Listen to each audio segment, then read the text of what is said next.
Write down a sentence, please.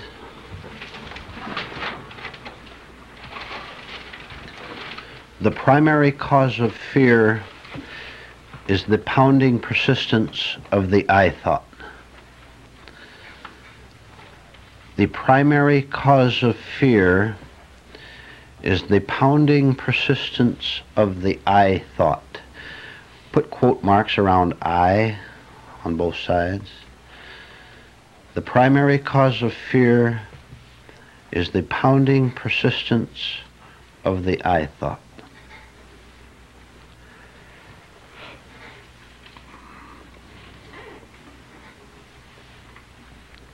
Would you agree that fear is a pretty terrible thing?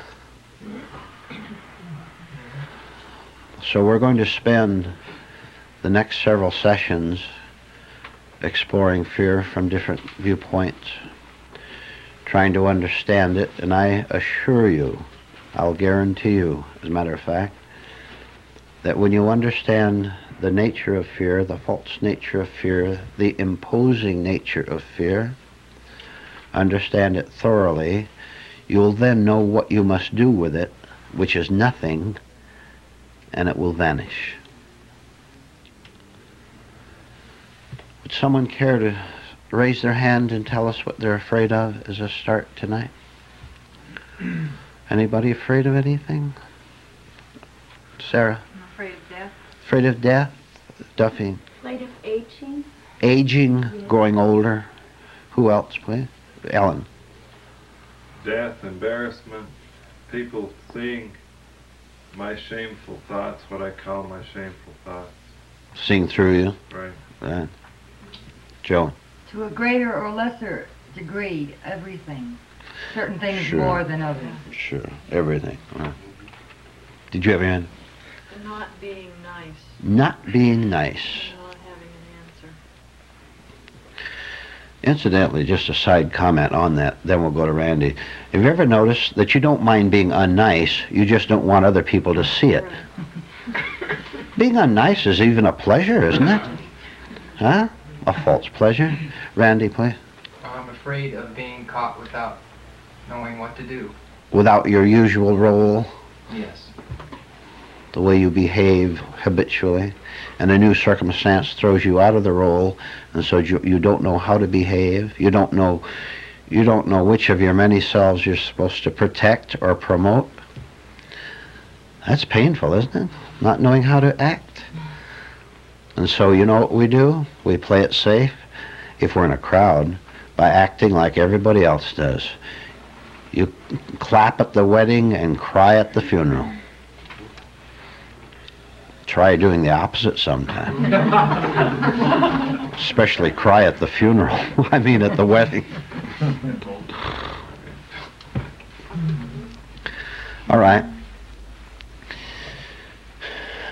We sense, in fact we know, not very deeply, but we sense that our thoughts are perishable. Of course they are. Just in the short time you've been in this room, and I've been in this room, we have thought hundreds, perhaps thousands of thoughts which arose in our minds, appeared briefly, we spoke from them, acted from them, emotionalized from them. The thought passed away, went away, and perished, did it not? How about the thought when you first spoke to someone, when you came in here, you said, hello, Sarah, hello, Joe, or whatever. I told Joe to get the clock. That thought is gone forever. Now, sensing the impermanence of thoughts, we become fearful, we become terrified, because having identified ourselves with the thoughts, we therefore say, I am going to come to an end just as that thought did. The thought will always come to an end. Your thought that you're unnice, the thought that you want to be nice, the thought that you are generous perhaps on some occasion, that thought will certainly come up. 1,000 times a day, 10,000 times a day. And so we get the feeling of self, of someone in action, by saying, my thoughts are me. Great, I'm okay as long as I can find lots of things to call me all during the day, and it doesn't make any difference what it is. I can be sorrowful, I can be cruel, I can even be afraid. As long as I'm afraid, I feel okay. I feel miserably okay as long as I can be tense and terrified. It gives me something to do with myself. It gives myself something to do with me. My minute or hour is occupied with being afraid. Look at the curious place we've come to in this discussion already. I'm afraid to come to the end of my fear. Isn't that ridiculous? Have you ever thought about that? You think about it right now. You or I, and those of you listening to this tape, are afraid to be without my fear. The death of fear would, of course, be the end of me. If I learn what it means to let thoughts rise as they do naturally and fade away as they do naturally, if I could understand that connection with my anxiety, fear, if I can understand that, if I can see that I am formed out of my rising thoughts with which I identify, that is, I say, I'm afraid, and don't forget all the connections that go with fear. For example, hatred. If you fear someone, you also hate him. There's no way to separate them. So it becomes quite necessary for me to survive as Vernon or Joe or Joan or Juan, to survive at all costs. In order to survive and not die, I must keep my fear and hatred going. If I don't, I will die, I say to myself, not seeing that I'm already living in a state of death while living. I must die to fear, die to the fear of dropping my fear, and go into this experience of not having a role to play. I meet my parents after having a quarrel with them. I meet my ex-wife, my ex-husband, ex-boyfriend, ex-girlfriend. I meet someone I work with after having a quarrel with them. I run into the boss somewhere after criticizing him and he found out about it. I fight with my wife, whatever. As I go into the room where he or she is, the only defense, get this, the only defense I know is to be afraid. As long as I'm afraid, I feel I can handle the situation okay. Because being in a state of tension is going to protect me, not from the boss or wife. They really are nothing. They're the secondary cause, which we'll get to eventually. But seeingly, get a place for the gent. Yeah, okay, hi. Yeah. Right. As long as I can be afraid in my confrontation with the ex-wife, with the boss, I feel safe. I'm okay. Why? Because there is someone there meeting the crisis. Therefore, if there's someone there meeting the crisis, that someone there I've already identified in my vanity and sickness, identified him or her as being competent, being tough, being intelligent, as being someone who's able to walk right into that situation and come out okay. Even if I have to fight, if I have to cry, no matter what I do, the main thing for me to try to do in my delusion is to have a fearful, if necessary, person there, and it will always be a fearful person there. If I have to have any thought at all about how I'm going to meet you after fighting with you, if I have to plan, if I have to look out of my corner eye to see how you're going to handle it so I can adjust to, if you're going to cry, then I'll apologize. You know, keep my ego in place. Depends on how you handle it, too. That's why I'm going to keep my eye on you. The important thing is that I remain afraid in order to protect myself from being afraid. Right? Understand? Are we mixed up or not? All right.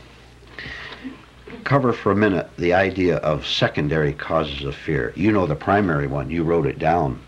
The pounding persistence of the I thought.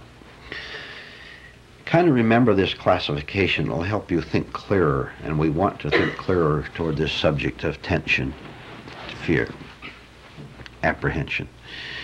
The secondary causes are simply the crisis that comes up out there, or the crisis that comes out in here. Someone mentioned the fear of aging, of growing old. Where is that crisis?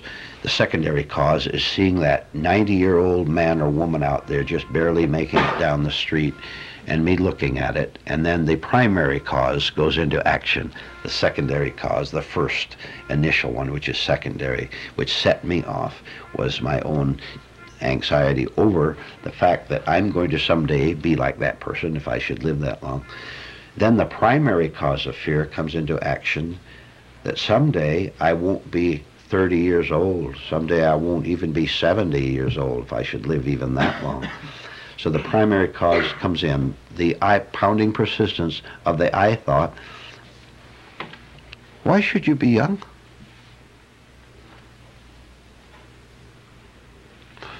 Oh, because you get more pleasure out of it. You're more sexually active when you're young. You can make a lot of money when you're young. You have identified yourself as being young, now you're afraid of the opposite, right? Now remember that characteristic also of fear, that we always fear the opposite of what we've identified with in our own thoughts. You track that down in some of the things you're afraid of, and you'll see that the whole thing is involved with you trying to be unafraid by clinging to a fearful position. The position where you think you're secure. I'm young, I've got it made. Then you see the 90-year-old man and now you're afraid. Or you have thoughts about how you should be. I am going to read the Bible, and I'm going to go to a self-improvement class, and as I study myself and get these principles, I'm going to become a nicer person.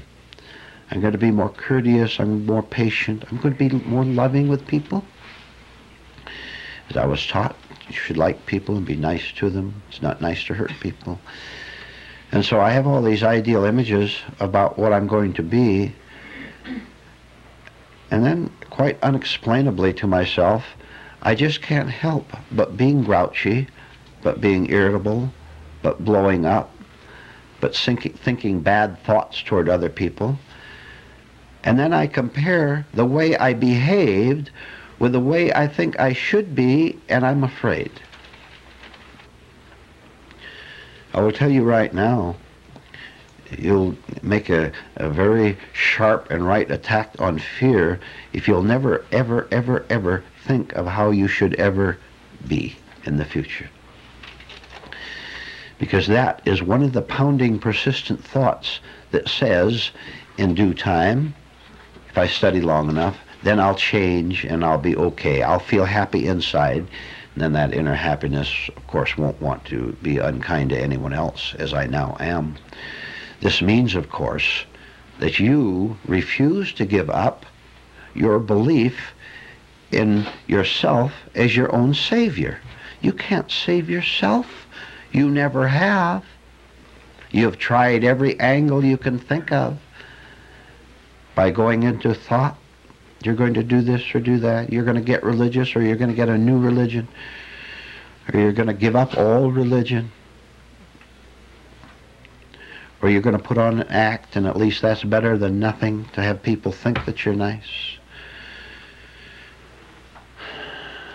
go back to a very important point, which you should think of long and hard, which is, because we know that every thought we have will rise and go away, we're also afraid that all these thoughts about ourselves, these ideals, all these aims, all these convictions that we have, we're very much afraid that I will go away when the thought goes away. I'm going to be nicer next year.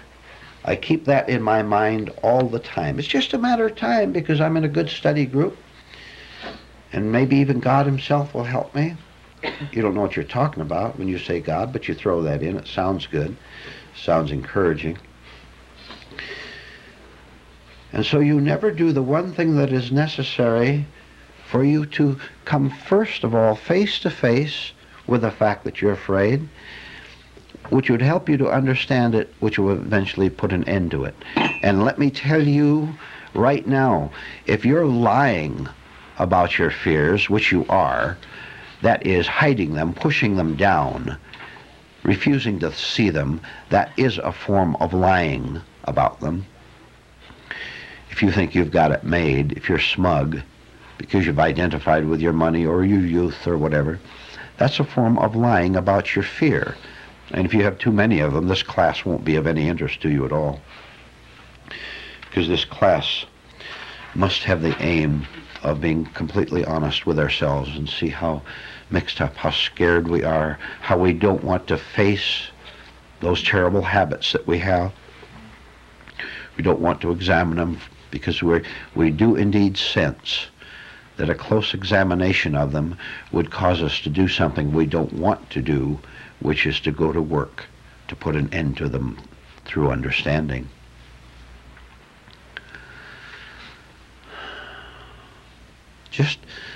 Just look at everything you have done up to this point in your life and an attempt to get over being afraid. Do that first of all, and you'll see that nothing you've ever tried has put an end to it.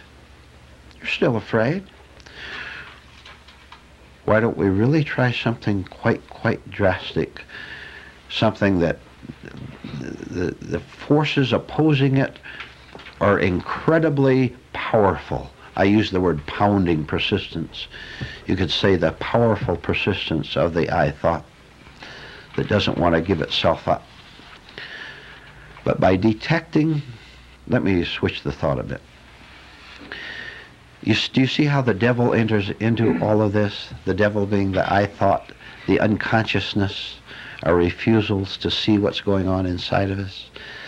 You're making a proper attack on the devil by bringing in the light that will expose him as the nothingness that he is, having no power over you at all, as long as you're willing to be no one at all except the light, except to be the light that your real nature is.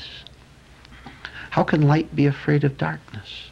It has nothing to do with darkness. It doesn't know darkness. All our labels prefer the darkness because they don't want to give themselves up. So we're going to have to do much better than to do surface work in getting over fears, like distracting ourselves, reaching for the snack in order not to face the thought, reaching for the telephone.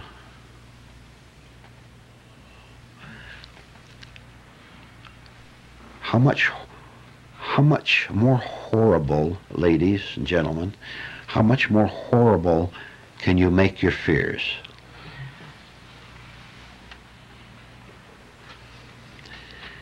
I will tell you what to do from now on if you want to be free of fear.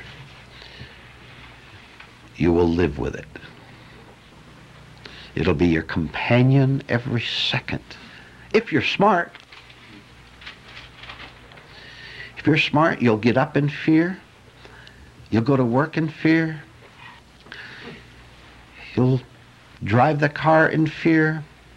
You'll come home in fear. You'll watch TV in fear. But you will know that you're being afraid. That's the difference. Oh, you're doing it anyway, you understand. Yeah.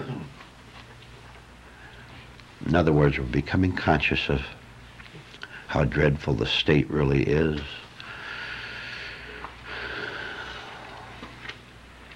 And also becoming conscious that there is no way out that is familiar.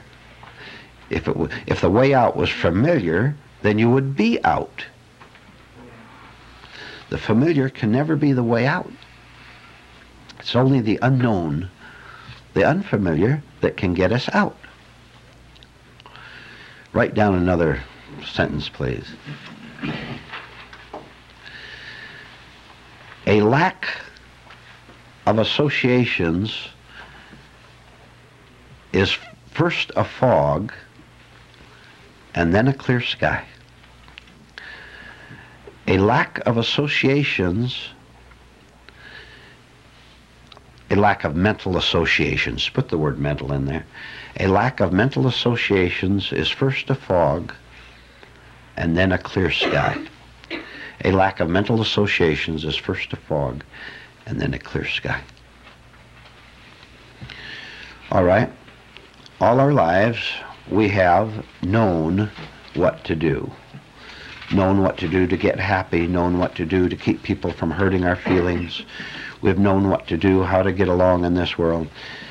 And everything we've known what to do didn't do a thing for us, did it? Right. In other words, we have gone along the path of least resistance to all our associations. The way to get along with you is to flatter you, to con you, to be afraid of you. Just follow all the familiar associations that I've built up through my conditioning, through my habits, through my experiences over these years. Just go along with all these the mental flow of associations. This is familiar to me. And when I run out of these familiar associations, as when I'm caught in a strange situation, no associations arise, therefore I'm in a fog. Therefore I become afraid, because I'm afraid that I am being deserted by my very best friend, my old foggy thoughts, who always tell me what to do. For example, get mad, get jealous, weep, whatever. But if a situation comes up where I can't handle it with my usual associations, I get afraid. So fear comes in. Or if I run into a situation while I am working on myself and understand that I must not go along with the river of associations, so I refuse to go along with them, I also become afraid. But this is a different situation, because I'm trying to understand myself. I deliberately put myself into the fog of no associations, of not knowing what to do. That is, you snap at me, and I'm working on myself, and I get ready, and I watch my snap getting ready to go back at you, which would make me, quote mark, comfortable, and make me feel alive, I snap back at you, but I'm working on myself, and I see it rising up, I'm getting ready, you're really getting after me, but I'm working, and I throw the log in front of it. I refuse that association thought, that is, get mad as you usually do. I refuse it. I'm in a fog. I don't know what to do. Right? Right? Isn't that marvelous, what I've done? For the first time in my life, I don't know what to do, but I feel and know and understand that I don't know what to do. That's a new experience, isn't it? As I continue with this, to refuse the habitual flow of thoughts which keep me afraid, I refuse it. The fog which I experienced at first, which is the valley of the shadow of death, which I must pass through, the death of me, which is the increasing of the crisis. I must always increase my crisis, never decrease it. If I decrease it, I increase it. If I increase it, I decrease it, right? As I begin to understand this and do this at every possible opportunity, then the fog dissipates, because I dissipate. I am the fog. I'm the only fog I've ever had. No one but me. I thought that you caused me all this grief, and it was nice to say that, because then I could escape my self-responsibility and I could remain a smiling liar. But now I've faced it, and the associations, the flow of them, slow down, slow down, slow down, slow down. And as I disappear, as I go away, my anxiety, my tension, my fear, my apprehension go away too. Because that is all I ever was. Wouldn't you agree that you were fear? Wouldn't you agree with that? Yes. Where's the fear without you? Where is it? Up on the mantle? It's in me. It's in you. As we do all these things, as we work on and begin to understand them, the fear fades. We'll take a break, and then we'll go on with questions and open discussion, and we'll continue with this on Friday night, the topic of fear. Write down another sentence, please.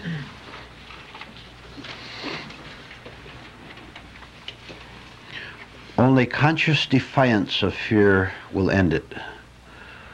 Only conscious defiance of fear will end it.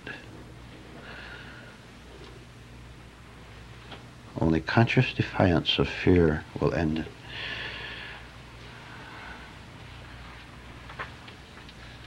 it. Have you ever noticed how submissive you are to your fears and your anxieties? Have you ever noticed how timid you are? Have you ever noticed how you fawn before your fears? Never seeing that the fawning is what gives them the power. You have given it the power. Through your misunderstanding, you have bowed down and worshiped the idol of fear, because up to this point of your life, it's the only God you have known. Can you imagine that? You don't see that, do you? You don't see just as much as if fear was a stone statue 50 yards tall out in the yard, and you bowed down and worshipped it. It's exactly what you're doing. Why? You won't give up being afraid. It's asking too much.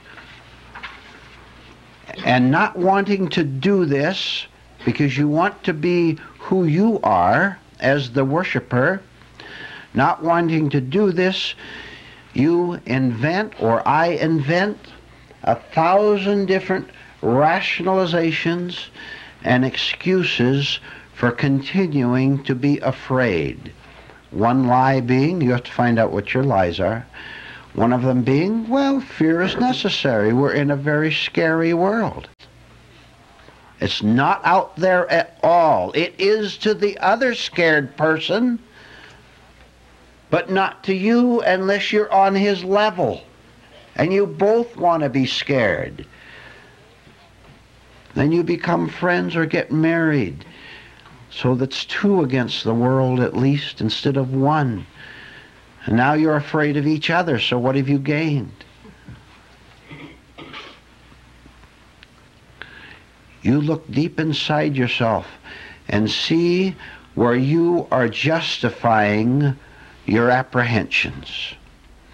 Where you're saying, for some reason, they must remain. Then you'll sooner or later you'll have to see through the lie that you are fear. You are both fear and you're not fear. One understands that at the same time. You are your fear because this is all you know about yourself at the present time. A fearful person. Old friend.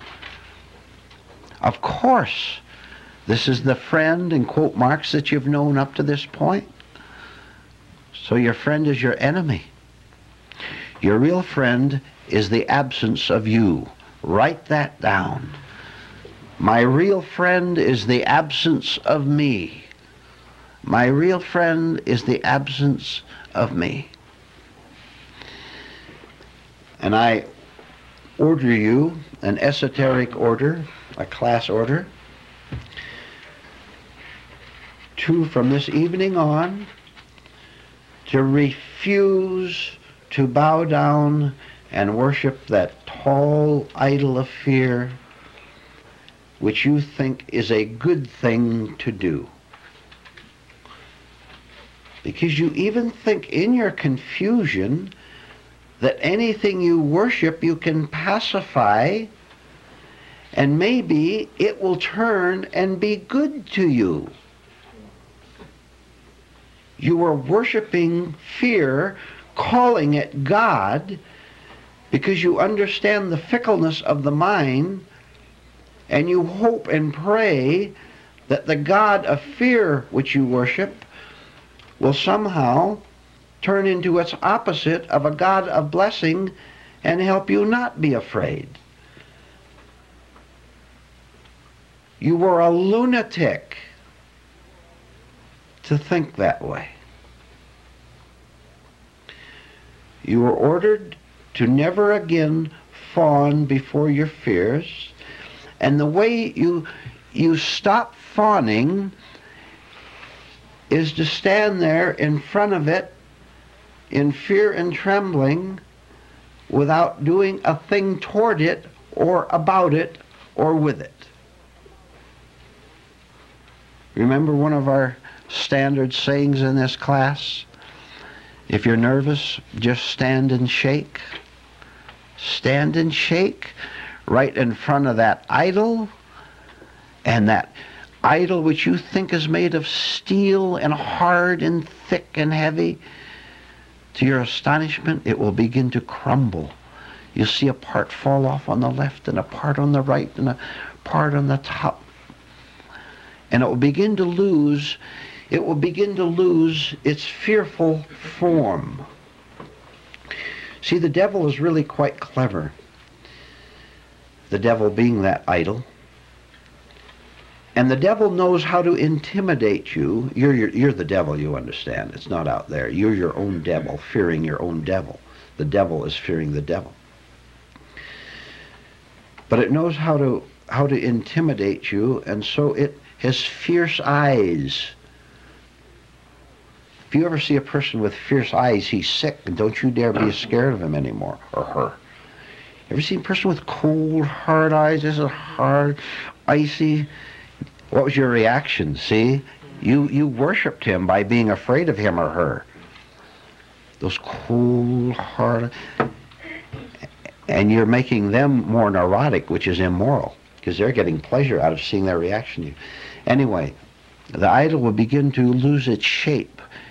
Pretty soon, it'll be a big hulk, a shapeless mass, which will eventually crumble down and fall away right in front of your eyes. And you'll wonder why you were ever afraid of it. You'll wonder why you ever fought it.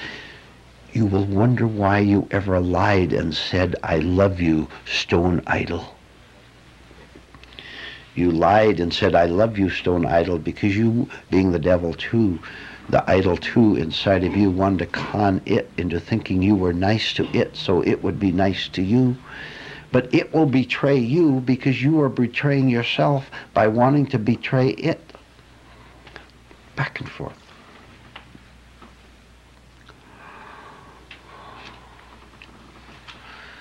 All right, we have lots of time for open discussion and questions and answers.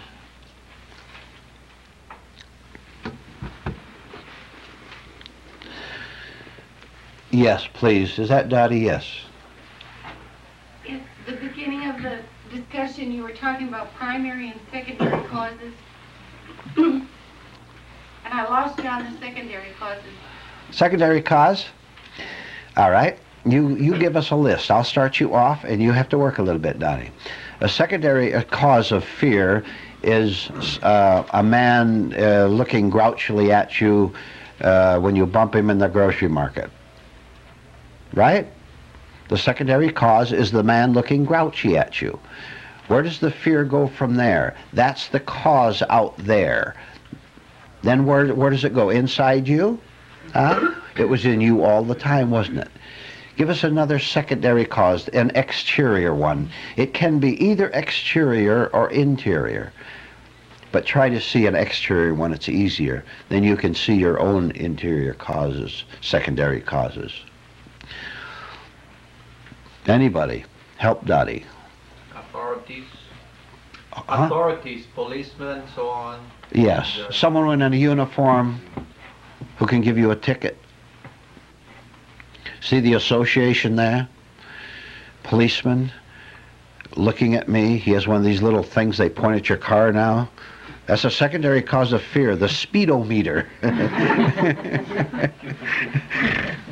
Vernon, how about you see an accident and somebody's hurt very badly, and then you're kind of glad it's not them, and then you're kind of glad it's not you. Yes, yes.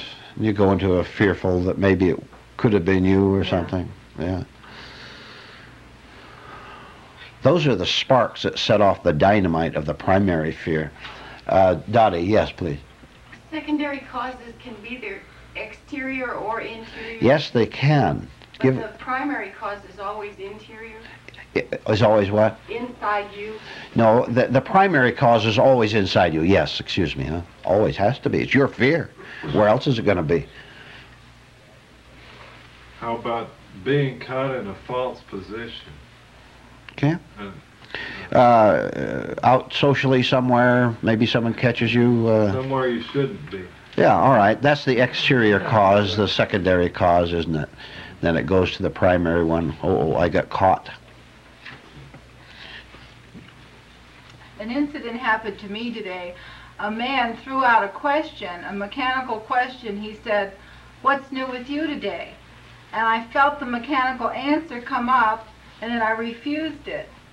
And then I saw that there was a fear. There was a silence, and he was waiting for me to say something. And I was really trembling inside, and I didn't say anything. You stood and shook, did you? Joe. Any kind of a physical disaster or financial disaster, whether it's personal or national or even worldwide, will trigger fear. Oh, yes. And do you know, the world is filled with prophets of gloom and doom. This is how they sell newspapers and how they make the TV program interesting. We're going to run into all these problems, you know, and you know, people actually like gloomy news for the very reason that we explained here for quite a while. It gives you a sense of being in the center of something very dramatic and exciting and interesting. If any of you are gloom passers-oners, stop it. You're getting a false sense of self out of that. And you know that your fear of something, listen to this, and boy, you'll have to see this 10 miles deep. Your fear of something is what attracts it. Yeah. Have any of you ever been afraid of meeting the wrong person of the opposite sex in your life? You ever been afraid of that, you know? Don't you know that your fear of that is what attracted him? Because your fear is a part of the lack of clarity of your mind. So you can't understand yourself or that other person. And so you attracted, your unconscious fear attracted the very thing you wanted to avoid. A clear mind won't attract confusion. Only a confused mind will attract that man, that woman who's confused and who you get into trouble with. And who you hurt too, because you're both on the same level of confusion. Yes. You once mentioned about talking or speaking from a state rather than from thought. Go ahead. Would you go into that? Yeah, it's an alternation of thought and no thought. I'm quite freely using thought right now in one way. You know what the thought is? The thought is I speak the English language, and that's the words I'm speaking to you in right now. So memory is certainly operating right at this very second that I'm talking to you. But another thing is also going on at the same time that the mechanical memorized part is going on. I'm turning my attention right now back to me right now. I'm aware of the expression on my face, where my hands are. I can hear the sound of my voice. I am aware that I am letting mechanicalness run on. That can never be negative when you know that you're being mechanical. See, that is proper mechanicalness. Otherwise, we couldn't speak the English language to each other, could we? So the two can go on at once. It's when we're unconsciously mechanical, that we get negative. So be very, very watchful. I've told you many times, as a practice right in this class, when you ask a question, listen to yourself talk and ask the question. And you'll see all sorts of things that you have been told about. For example, you may catch yourself, this little stunt of starting to talk, and then you run out of something, you pause, and I think you're through, so I start in, then you remember it, the stop and start idea. And you'll see that you're doing that. And you'll be able, through your own understanding of it, to stop it. You'll speak, and when you're really through with the thought, you'll stop. Or, if you're real smart, if you're a compulsive talker, and if you're a compulsive thinker, you'll be a compulsive talker, whether you are or not, because you may be suppressed and afraid to talk. You can begin to see that you want to talk, and you'll deliberately stop yourself, which will give you an awakening shock, won't it? Any compulsive talkers in the room?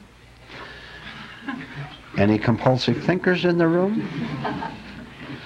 Any compulsive emotionalizers in the room?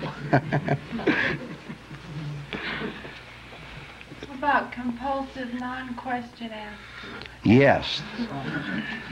And you're almost one of them. Yeah. Let's see the compulsive non-question askers. You're getting as bad as I am. Fred, yes? Yeah, as a secondary cause, I was thinking that another person's knowledge and position causes a great deal of fear in me. Say that again. Okay, a person's knowledge and their position. The example I'm thinking of is other people that I work with. I see that at times in practical work that I actually have a fear. If I don't know how to do something, someone else does, it starts off a whole bunch of fear thoughts. I'm going to lose my job, or Yes. Yeah. whatever. And I had the thought that apparently that's exactly what I do with this knowledge. And the thought just occurred to me as we were going along, that I'm doing the very same thing. In other words, I'm trying to build build a person out of the knowledge that I get from this class, and I use that to do battle, I guess, ego competition with these other people. To keep Fred going. Yeah. Right. That was very well expressed, yes.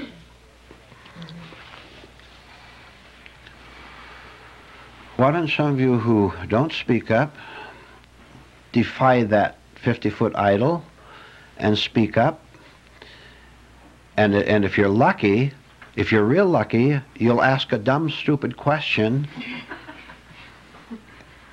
and you'll hear groans from the audience and a reprimand from the teacher. Wouldn't that be valuable to you? Huh? Or you want to play it safe so that we'll assume you're smart? We're not assuming it.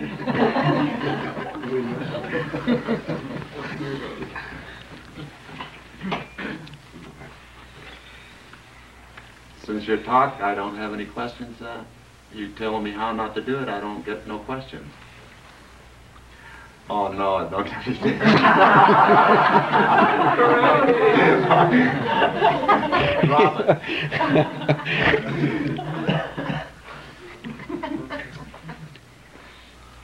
They've explained a lot when you said how we like gloomy news, world news, any kind of gloomy news, is that all our suppressed fears we can let out in those, which we otherwise don't show. We can wallow in and show all our fears, which are otherwise hidden.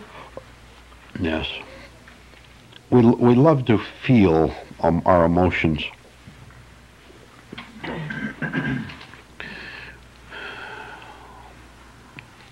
It seems to me that every day you have to choose this work in small ways, and today in a very large way I had to choose it.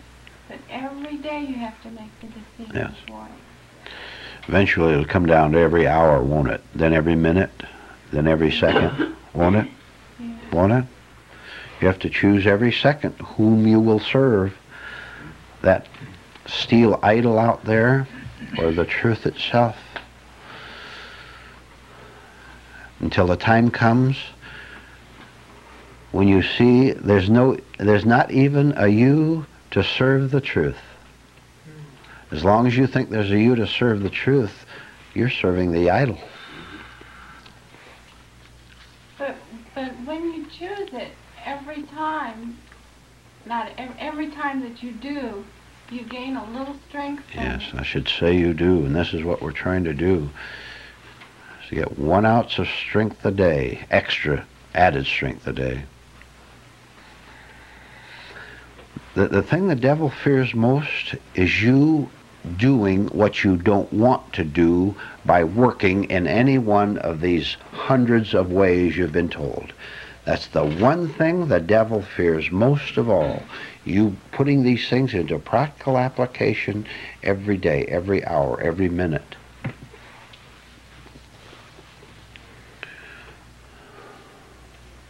And it is your duty, absolute duty, to make the devil afraid. Do you know why? Because in no other way will you become conscious of the hold he has on you. Do you remember I said you must live with fear? Live with it. As if you have any choice but to live with it. If you are fear, which you are, then you do live with it. We're trying to see how afraid we are. Rod. Sometimes I notice that the things I don't do, the choices I don't make,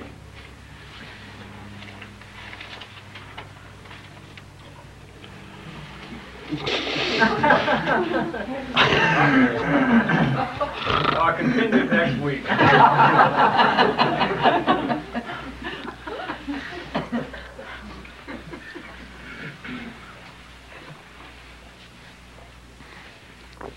Does a automobile have a choice to go left or right?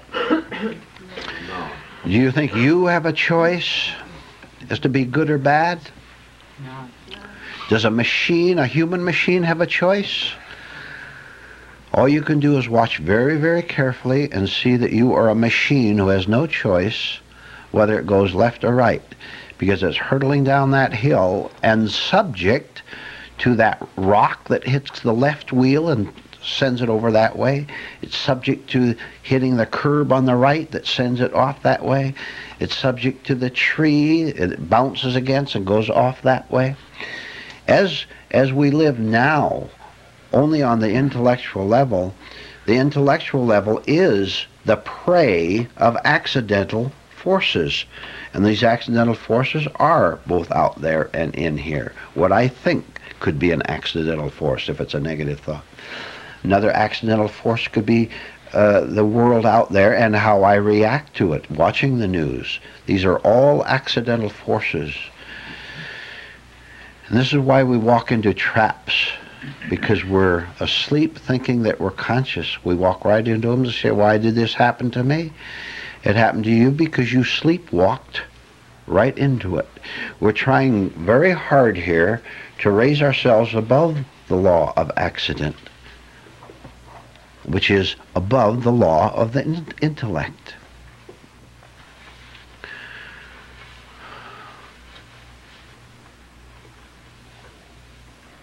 There's really, there's really only one choice we ever have. It's the only choice we have or need, ever. You don't have any choice to be good. How are you going to be good? Have you ever tried to be good? It doesn't work. Doesn't work, does it? The only choice we have is to give up trying to make choices to be good or to be strong.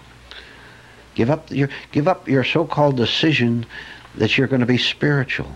Give that up. We got someone.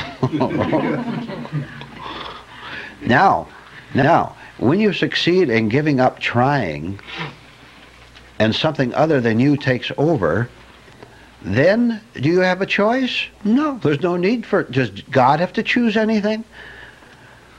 Choice comes in only when the I says that wife, that woman will make a better wife than that wife. Or this or that will make me happier. God doesn't choose anything to make him happy. He is. The only choice we ever need to have in our life is to give up. And we better have a full-length talk on that sometime, what it means to give up. Keep coming to class. Keep coming to class.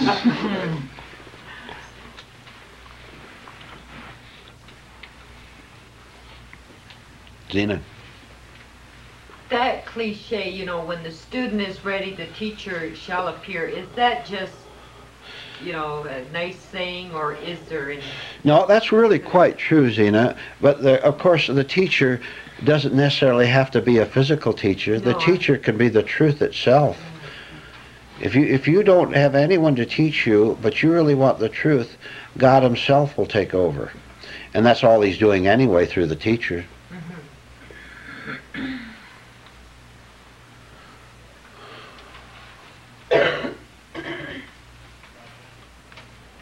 Try again? Yeah, I was just thinking, but if you had an idea of what the teacher's going to be teaching you, then you're off the track. I should say. Yeah.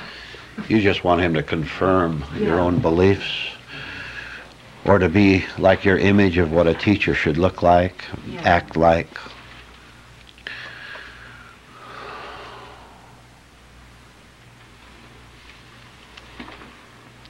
You get the teacher you deserve.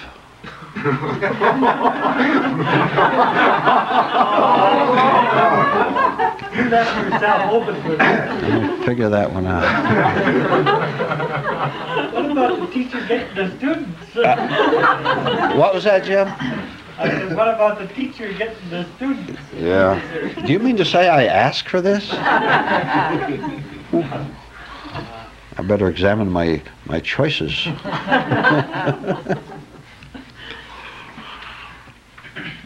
In connection with this, I can't resist mentioning there's a famous esoteric teacher who lived a little earlier in the century, and a woman came to him and she said, "But sir, I'm just so tired of all my family duties and responsibilities and my children and all of this and so on and so on."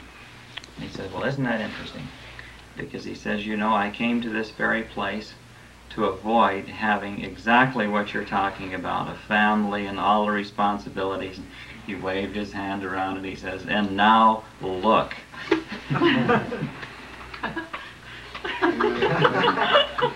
Continue next week. No, that's not continued next week. That's the end of it. It's out of focus.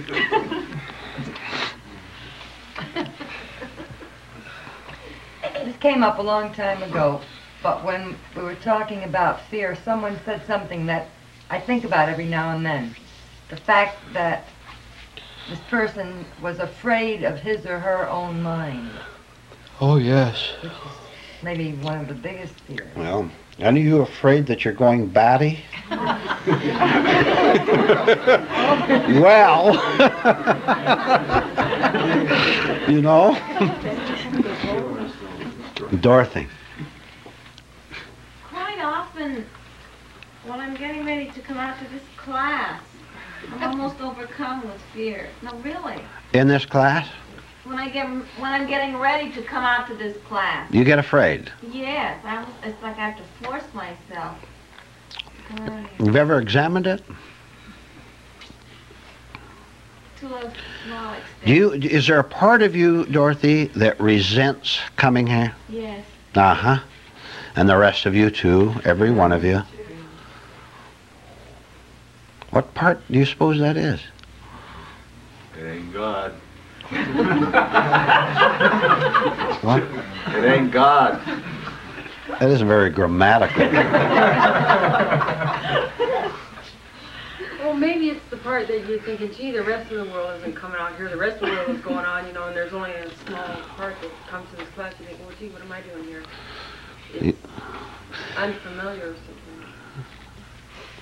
Excuse me, first the lady, please. Oh, all right, the lady. Oh, yes. thank you. Now I forgot it. Well, thinking about it, I would like to say, the third meeting will be the time that I was ready to speak up and so forth, but I think the time is now that I would like to be myself to know.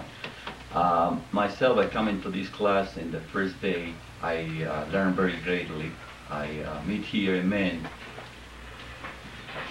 and which is Howard, like here you say no name and so forth. And I really enjoy it very much, and no part of regret to coming over here or be afraid in any way.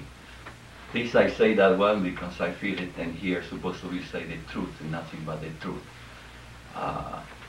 But if I come here, because I'm learning every day from Howard and from the classes, a question, answer, and so forth.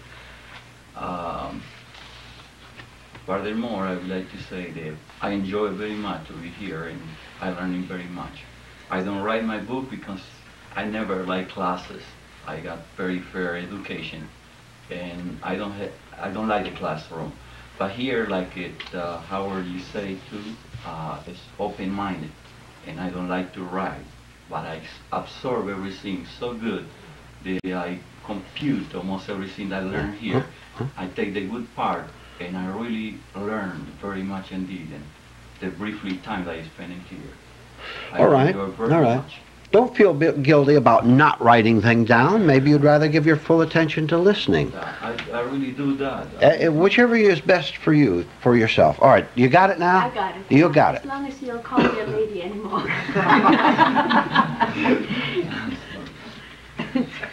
When we come out here, we know you mean business. And we have to work. And this is the hardest thing, what we actually want to do to ourselves, is to really buckle down and work. Write down the following, please. The person trying to do something about the pain is part of the pain itself. The person trying to do something about the pain is part of the pain itself. So failure must always result, comma, so failure must always result. The person trying to do something about the pain is part of the pain itself, so failure is always the result. Do you see this? Do you see why this is so? Where does pain exist? Pain always exists on the level of misunderstanding. Where do you exist? On the level of misunderstanding. So misunderstanding is trying to understand misunderstanding. No wonder Larry wants to bump into the, what was it? Tumbleweed. Tumbleweed. No wonder the lady once told me she felt like blowing up the whole world. We're so frustrated. Let's see the frustrated people here.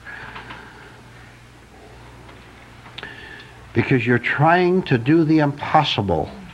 And I'll tell you, when you really admit the impossibility of trying to solve yourself the way you have been doing, when you really see it, the whole thing will vanish. And you know what? There'll be no you to do any action anymore. And when you stop acting, the action is there without you. Go ahead, Linda. Some of this pain and this fear is so small, and as we're really watching, we don't see it. It's so subconscious that it comes up. Now, the thing to do is when the pain comes is just to watch it and intensify it and nothing else. You know what you could have done if you heard your doorbell ring and, you know, you're a little timid or scared. Who's that? And once you heard the doorbell ring, why didn't you walk toward it just watching your state, whatever it might be? Resentment, what's this? Who's knocking on my door or something like that? I never realized before that when I heard that there's a fear there. I'm telling you, and not just her, I'm telling you, you don't know yourself at all, in the slightest. And this is why you can be so arrogant about how spiritual you are, how you understand so much, how you don't need this class. You don't even know what a persistent liar you are about everything. You know the perfect evidence that we are liars? The fact that we suffer. If you suffer, you're a liar. Period.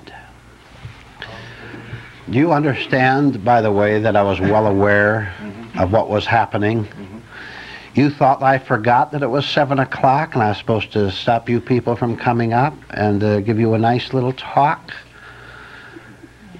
If you came here and sat for an hour and a half and resented something that went on in here and saw the resentment, you will have come here gone out with value.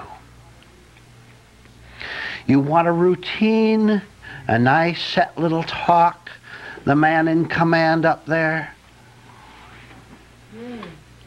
You want someone to think for you, to take charge for you. Go ahead. Then you'll be scared for the rest of your life. You want someone else to lead you, be brave for you, talk for you. You want that authority, and yet when that authority changes the smallest little thing, you don't like him anymore. Why don't you live up to my expectations about the way I think you should conduct the class, for example? Right?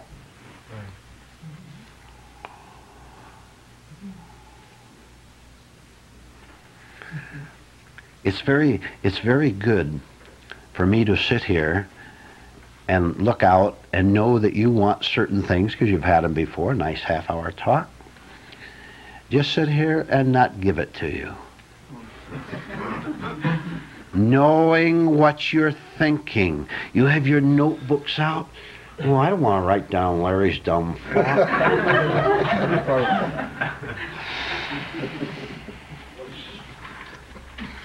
Next speaker. Duffy? Just make a comment to your just speech right now.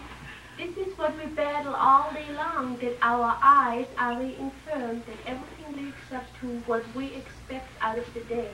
And it's very weary and tiresome. I have a reoccurring problem. I walk along the street and I'll see maybe 50 people will pass me by. Beautiful. And then all of a sudden someone will pass me by and I have this hostile feeling. And I think, well, I don't know who that person, now why? I'd like to have Vernon tell me, or the class. Why you're hostile? Yeah. Do you feel ignored? No. Do you get lonely? No, I don't get lonely. No, I don't get lonely. You don't get lonely? No. That's one problem. I had that problem for years, but today I don't get lonely. How well do you think you understand yourself? Oh, I don't understand myself at all. I wouldn't take and fly in here from Huntington Beach if I thought I understood myself. I haven't got that kind of money. Would like to comment on why Mr. DeFrancis gets hostile when passing 50 people on the street. No, I only get, that's one out of that 50. There's one out of the 50. That you get hostile at? Yeah, I'll walk for 15 minutes and everyone is beautiful, just like this crowd here is. And then all of a sudden one person will walk by that I've never seen him before, and I feel this hostility rising within me. Tom will tell you. Because you finally, I would assume, because you finally see a psychology that you react adversely to, and sooner or later, no matter how much you practice non-identification, you're going to see something in somebody that's within yourself. I see me. Is that what you're saying? Yes, sir. Yeah, I agree with you. I just want to find. Zena, then, excuse me. Yeah. Zena, then Larry. I was wondering if it could be that at the 50th person, maybe he recognized the hostility like within himself, and then he projected it out onto that person. The hostility is in you, of course. Yeah. It'll find a target. Larry, then Sally. You want to give a second talk? Yes. Oh, okay, but make it brief. How to never be lonely. Okay. I've been watching very heavily my thoughts. Last week I had quite a period of time. I was just sitting very quiet, no distractions, and I could get the mind slowed down real well and actually watch them. Now, how to never be lonely. In the absence of thought frame, I could catch from this corner out here me telling myself a joke. I'd see it, I'd pass it. Then out of another corner, I could see myself, well, I lost it for just a moment, but there was two of them that came to me. One telling myself a joke. I've forgotten what the other one was, but it was cute. Now, there's really more to it than that. I was lonely. My mind got lonely trying to stand still. That, I feel, is some form of loneliness to me is lack of distraction, external or mental, either one. So a part of me was sitting there in lonesomeness, really, and another part of my mind's going to tell me a joke. Ah, I've got it. The reason that this jokester came up is all of my life I have thought I've been a jokester. I've told some funnies in my life. And that old self is not gone at all, although I would like to think it's gone. It's still way down deep and crawls up whenever it gets a chance. Sally, you had a comment? I was just going to say with Mr. DeFrancis, it could have been an association from the past, a negative association, unconscious. All right. Chuck? We got so many eyes in this, who knows what it was. Okay. Jim? We're all continuously angry at all times, but a lot of times we're so asleep in daydreams that we can walk by 50 people and not see them. Linda? We're all lonely, aren't we? Yes. Didn't you give Mr. DeFrancis the answer when you asked him, do you understand yourself? I was hinting at it. What was my answer? I don't know. No. That was your answer. I don't. I don't understand myself. Then why did you say you weren't lonely? I am not lonely. Let me say it like this. I'm by myself home. I never turn on a television. What are you doing with your mind? Pardon? You don't turn on television, but what are you doing with your mind? I either got one of Vernon's books that I read, or I take a walk around the block. I take and try to, I really don't know what I do. Really. But as far as, you know, I've had that period in my life where it's terribly lonesome, but I don't have that now. I don't have that problem. Unconsciously, now, if I is, it is completely unconscious, but I just do not have a problem of loneliness. I would rather, for instance, stay home by myself than go play bridge. I would rather stay home and enjoy myself and take a walk around the corner than go play bingo. This is what I'm trying to say. Rod? All right, can we turn off the light?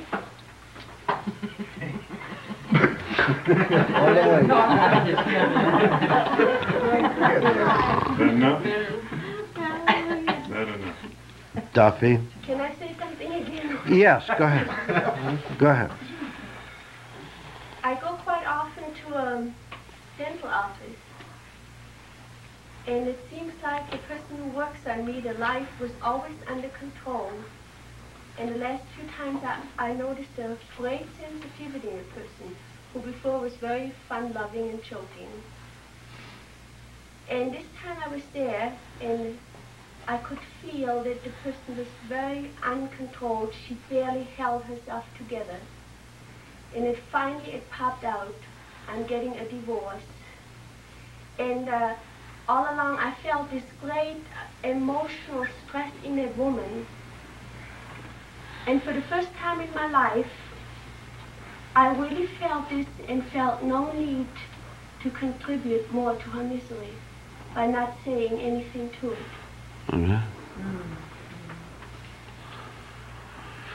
Do you know a topic we haven't discussed very much, which it might be a good idea to talk briefly about before we have a break? It's the topic of patience. Has the patience of any of you been tried even tonight by listening to some of these talks? Yes.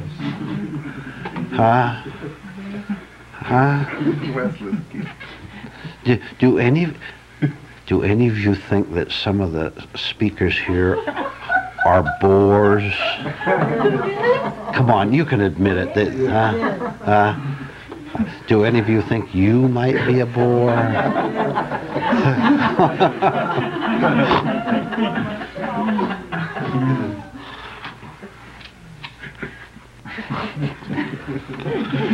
You know, it's very valuable.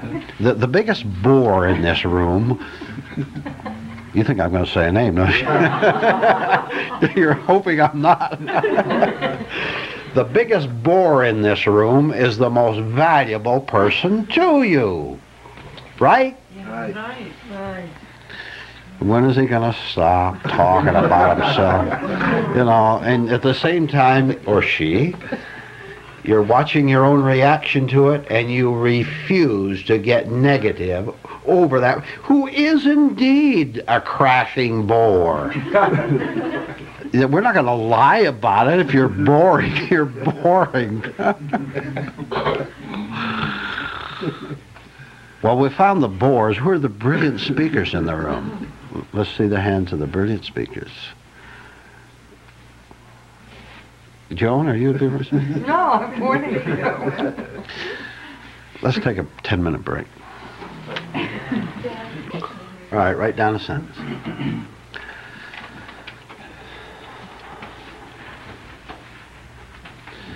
Spiritual stupidity is the failure to realize that the attacker and his victim are the very same person. Spiritual stupidity is the failure to realize that the attacker and his victim is the very same person. Doesn't that clear up 1,000 questions in your mind?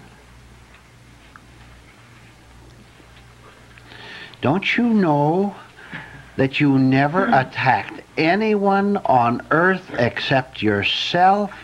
Right. You have never hurt anybody's feelings. You have never attacked anyone. What you have done, listen, what you have done is attack yourself. When the other person was with you, when you attacked yourself and you thought you were attacking him, he attacked himself. Right? By taking your attack on the level of the attack itself. Do you understand the depths of this if you could see it? Example. Maybe a little simple example would help. Illustration. A soldier takes his rifle and he goes out in the woods to scout and shoot the enemy.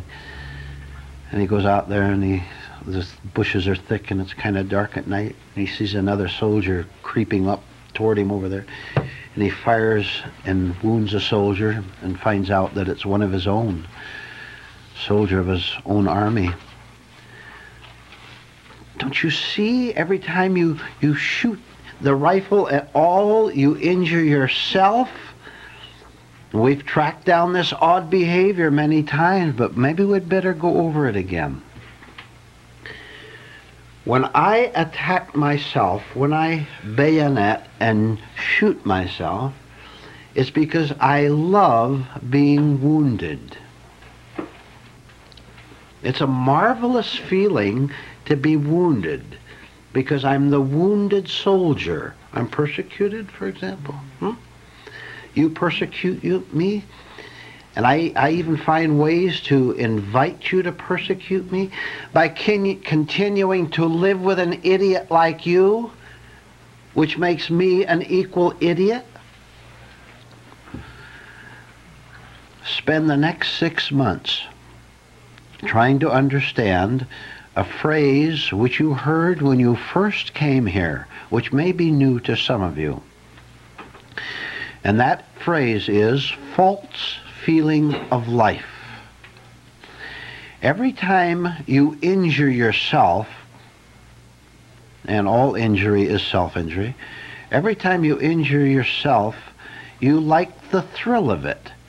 You like the thrill of being scared, because that makes you a scared person. It gives you something to do with yourself. Now you tell me who's psychopathic, that you or I enjoy scaring ourselves because we don't know anything else to do with ourselves. And indeed, mechanical emotions, compulsive emotions, never have any other knowledge, to use that word, of what to do with themselves, except to flow as they do. They can't know anything else. You can't know you can't know anything but the pain of your own negative emotions. You can never know anything but that. If you give up, if you vanish, you being the pain, right? You being the pain itself, when you vanish, the pain, the fear, the anxiety, the tension, the nervousness, the loneliness also vanishes, because they're all one and the same. I'll tell you, I will redouble my efforts in teaching this class if you will redouble your efforts. Now I'll tell you what I will do if you will join me in working twice as hard. I will work extra hard from now on. I mean this, I'm not just talking. I will work extra hard on myself in order to be able to convey to you in a new way, in another way, in a conscious way, the fact that the only thing you have is your false self, with its false feeling of life, all its scares and hatreds. And I will try to convey to you that you must first see that this is all you are, all you have, and all you experience all day long. I will try to find ways to show you what a terrified human being you are. I will try to show you how revenge against another person is one of the great joys of your life, whether it's mental or physical, and usually mental and emotional, because if you bop them, you'll go to jail. And that's the only reason you don't bop them, for fear of being punished. If we can begin to see that all we are, all we have is a bundle of silly superstitions, of agony, of confusion, of boredom. Our little mechanical habits run out for the day, and we get scared that when we don't know what to do, so we immediately go into mental activities. If we can see that this is all we are and all we have ever had, then the intelligence arising out of seeing this total block of lies as us, the intelligence of seeing that will arouse the next intelligent step of dropping the whole mess, of dying to yourself while you're still alive in the flesh. I've talked to you about this many, many times, and you're nowhere beginning to understand of what you must do. And every one of us can see evidence right in this room. For example, standing up here and giving a mechanical I'm not criticizing, we have to understand the state we're in.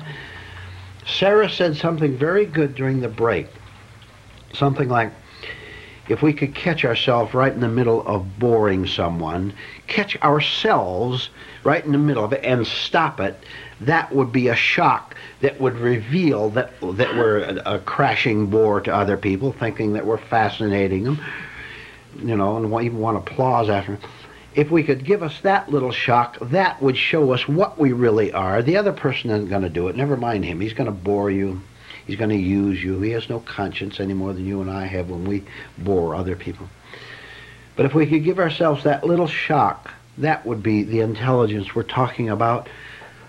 My God, is this the way I've always been? Are you willing to be completely shamed at what a bore you are, what a liar, how deceitful you are, how you tell lies to yourself and tell lies to the rest of us right in this room? And I could count about 12 of them if I wanted to give thought to it tonight, right here in this room. Lies, facial lies as well as verbal lies. You have got to get to the point where you're willing to give up the movement of thought which makes you who you are sure, in quote marks, you are.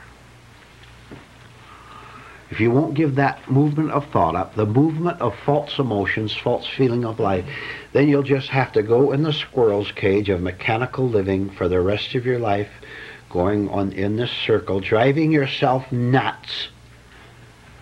Your one hope, I'm telling you, every one of you here, your only hope is to get tired of lying and say, please help me not be a liar anymore. I need help. I can't do it myself. Of course you can't. You need help to be shown 1,000 times deeper that you can't do it for yourself. Because you're still quite sure that maybe this meeting will be the magic meeting where you'll go out of here and have the secret of life. You're too happy. You're too happy with your misery, aren't you? I know you are, or you wouldn't keep it. You wouldn't retain it. I look out here and I see these sad faces, sometimes hostile faces, hostile manners, pretense. Look, I will say I consciously so you'll understand. I don't want you to be sad anymore. I don't want you to be a victim of your own hoax. I really don't want you to be sad because I know that it's not necessary. I know that there is a conscious movement in this world, working in this world, that calls certain men, certain women to come together and understand that you don't have to be sad, you don't have to be defeated over anything at all. If you're 90 years old and know that you have one day to live, that doesn't make you sad. If you've been a business flop all your life and you're 40, 50, 60 years old and you're barely paying the bills, that won't make you sad. Nothing can make you sad. I want to tell you that you don't have to be sad anymore. You know what my problem is? How can I get you to see that your love of sadness is false life? You want to be, you're not going to give it up. I know you're not. You're fighting like mad as I'm talking to you right now. And you don't even know it. That's how unconscious you are.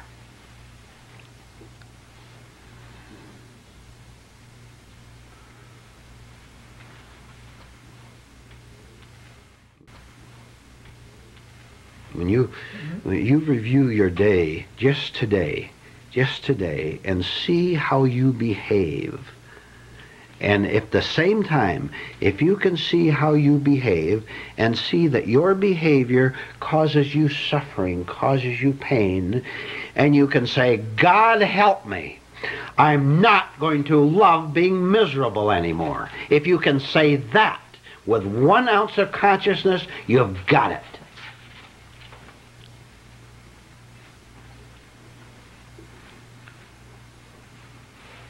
instead of sitting back and smugly enjoying your hatred, enjoying your loneliness, enjoying your tears, as long as your attention is centered around you, you're happily miserable, right? Right.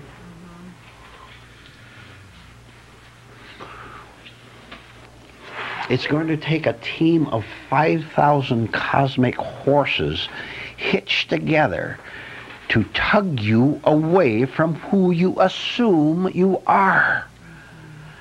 You're going to fight. This is why we've got to put more energy into it. I've got to. You've got to. This is no game.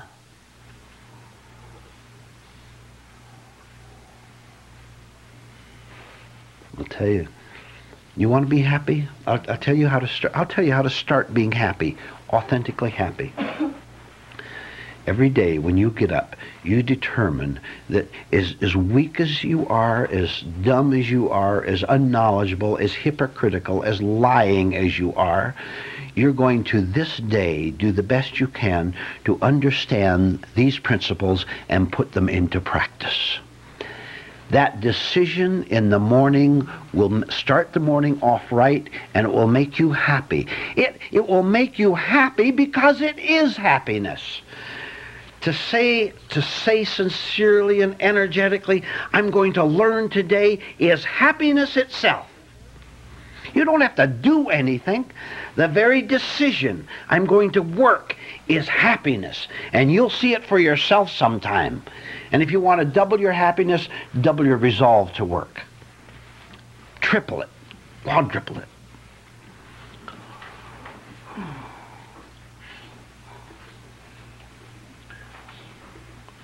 You don't want to go back, do you?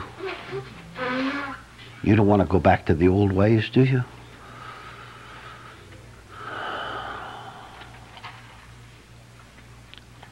Would you like to ask questions or talk about something?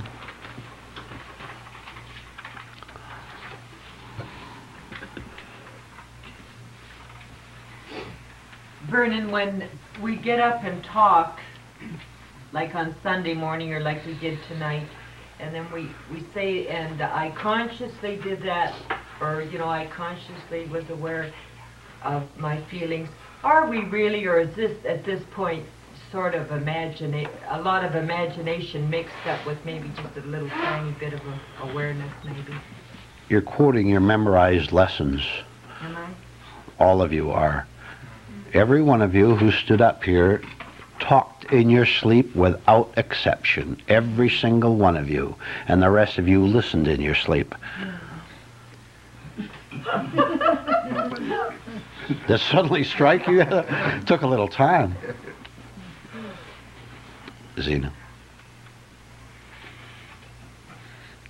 Would we notice a difference with a tiny bit of awakeness? Yes, you would. You would feel different, I guess. And we wouldn't go out and do the same thing again. You couldn't. You couldn't. Write down another sentence. Nothing is easier than doing what is truly right for me. Nothing is easier than doing what is truly right for me when I see it clearly. When I see it clearly.